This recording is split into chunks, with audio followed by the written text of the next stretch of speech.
Hello student, তোমরা যারা ক্যালকাটা ইউনিভার্সিটির আন্ডারে সেকেন্ড সেমিস্টারের ছাত্রছাত্রী আছো, তোমাদের জন্য আজকের ক্লাসটা খুবই গুরুত্বপূর্ণ।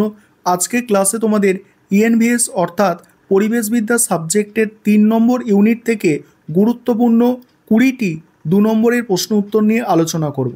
আর যেগুলো স্টার দেওয়া আছে এগুলো হচ্ছে অধিক গুরুত্বপূর্ণ প্রশ্ন উত্তর। এর আগে আমি তোমাদের দুটো ইউনিট আলোচনা করেছি, আজকে তোমরা 3 নম্বর ইউনিট থেকে গুরুত্বপূর্ণ প্রশ্ন উত্তরগুলো দেখে নাও। প্রথম প্রশ্ন আছে, ইকো ফেমিনিজম বলতে কী বোঝো? ইকো ফেমিনিজম মানে পরিবেশ নারীবাদ। এর অর্থ কি দেখো, ইকো ফেমিনিজম একটি দার্শনিক ও রাজনৈতিক আন্দোলন যা পরিবেশের ওপর পুরুষের আধিপত্য এবং নারীর ওপর নিপীড়ন এর মধ্যে যোগসূত্র খুঁজে বের করে। এটি প্রকৃতি ও নারীকে একই শোষণের শিকার হিসাবে দেখে। পরের প্রশ্ন হচ্ছে, পরিবেশ নৈতিকতা কি অর্থাৎ এনভায়রনমেন্টাল এথিক্স কি? পরিবেশ নৈতিকতা হলো পরিবেশের সঙ্গে মানুষের নৈতিক সম্পর্ক ও দায়িত্ববোধ নিয়ে আলোচনা করা।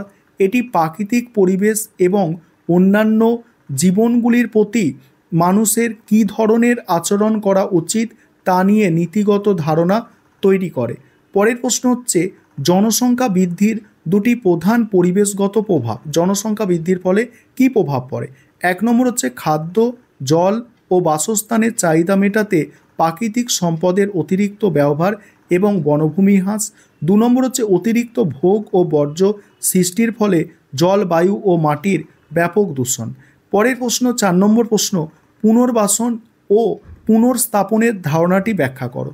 পুনর্বাসন হলো কোনো প্রকল্পের কারণে বাস্তুচ্যুত মানুষকে নতুন স্থানে বাসস্থানের ব্যবস্থা করা, আর পুনর্স্থাপন হলো নতুন স্থানে তাদের আর্থিক, সামাজিক ও জীবনযাত্রার মান ফিরিয়ে আনা বা উন্নত করা। পরের প্রশ্ন, চিপকো আন্দোলন কী ছিল এবং এটির স্লোগান কী?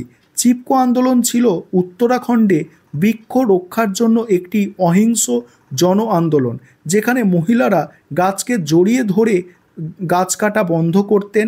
তার স্লোগান হচ্ছে, what do the forest bear, soil, water and pure air.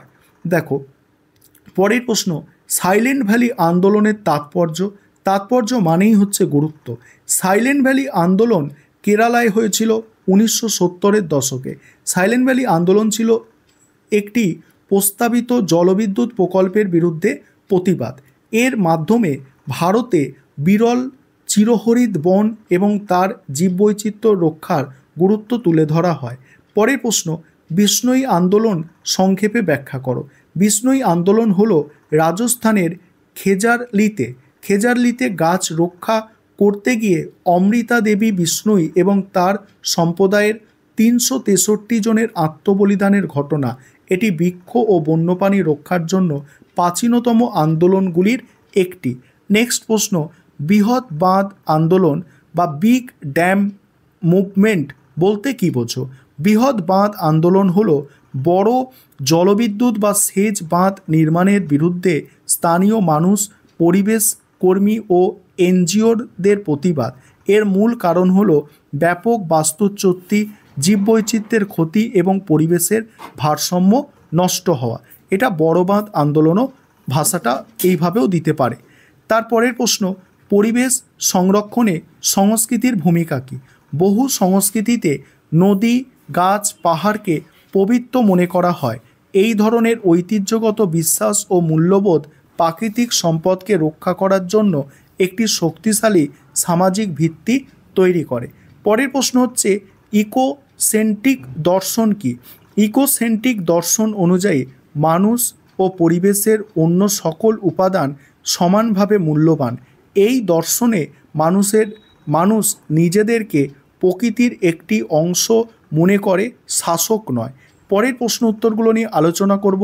তার আগে যে বিষয়টি তোমাদের বলার আছে, তোমাদের জন্য এই সাবজেক্টের স্টাডি মেটেরিয়াল তৈরি করা হয়েছে। তোমরা যারা পারচেস করতে ইচ্ছুক নিচের দেওয়া নম্বরে যোগাযোগ করে স্টাডি মেটেরিয়াল পারচেস করতে পারো। স্টাডি মেটেরিয়ালে MCQ, 2 নম্বরের প্রশ্ন, 5 নম্বরের প্রশ্ন সাজেশান সহ উত্তর দেওয়া থাকবে। পরের প্রশ্ন, জনসংখ্যা বৃদ্ধির ফলে মানব স্বাস্থ্যের ওপর দুটি প্রভাব লেখো। 1 নম্বর প্রভাব, পানীয় জল ও স্যানিটেশনের অভাবজনিত সংক্রান্ত রোগ যেমন ডায়রিয়া, আর হচ্ছে বায়ু দূষণ বৃদ্ধির কারণে শ্বাসতন্ত্রের সমস্যা ও হৃদরোগ প্রবণতা বৃদ্ধি। পরের প্রশ্ন, বাস্তুচ্যুতির মূল কারণগুলি কি কি? দেখো, উন্নয়নমূলক প্রকল্প যেমন বাঁধ নির্মাণ, প্রাকৃতিক দুর্যোগ যেমন বন্যা, সুনামি, আর জলবায়ুর পরিবর্তনের প্রভাব। পরের প্রশ্ন, পরিবেশের নৈতিকতা দুটি প্রকারভেদ। একটা হচ্ছে অ্যানথ্রোপসেন্ট্রিজম মানে মানবকেন্দ্রিক নৈতিকতা, আরেকটা হচ্ছে ইকোসেন্ট্রিজম বাস্তুতন্ত্রকেন্দ্রিক নৈতিকতা। পরের প্রশ্ন, উন্নয়ন প্রকল্পের কারণে বাস্তুচ্যুতদের কিভাবে সাহায্য করা হয়? দেখো, উন্নয়ন প্রকল্পের বাস্তুচ্যুতদের নতুন স্থানে উপযুক্ত বাসস্থান, পর্যাপ্ত আর্থিক ক্ষতিপূরণ, নতুন জীবিকা অর্জনের প্রশিক্ষণ এবং শিশুদের জন্য শিক্ষা ও স্বাস্থ্যের ব্যবস্থা করে সাহায্য করা যেতে পারে। পরের প্রশ্ন, কোন পরিবেশ আন্দোলনে মহিলারা গুরুত্বপূর্ণ ভূমিকা পালন করেছিলেন? চিপকো আন্দোলন এবং নর্মদা বাঁচাও আন্দোলনে মহিলারা সক্রিয়ভাবে অংশগ্রহণ করে বৃক্ষ ও নদী রক্ষার জন্য সংগ্রাম করেছিলেন, যা এই আন্দোলনগুলির সাফল্য ও প্রচারের জন্য অপরিহার্য ছিল। তারপরের প্রশ্ন উত্তরগুলো দেখো, যেমন নর্মদা বাঁচাও আন্দোলন কোন ধরনের আন্দোলনের উদাহরণ? বলছে এটি একটি বৃহৎ বাঁধ আন্দোলন, নদী সংরক্ষণ আন্দোলন, যা উন্নয়নের নামে পরিবেশ ও স্থানীয় মানুষের অধিকার হরণের বিরুদ্ধে প্রতিবাদ করে। তারপরে দেখো, বাকি প্রশ্ন উত্তরগুলো তোমরা দেখে নাও এই ইউনিট থেকে, অর্থাৎ তোমাদের 3 নম্বর ইউনিট থেকে। পরের ক্লাসে আমি তোমাদের 4 নম্বর ইউনিট থেকে গুরুত্বপূর্ণ প্রশ্ন উত্তর নিয়ে আলোচনা করব।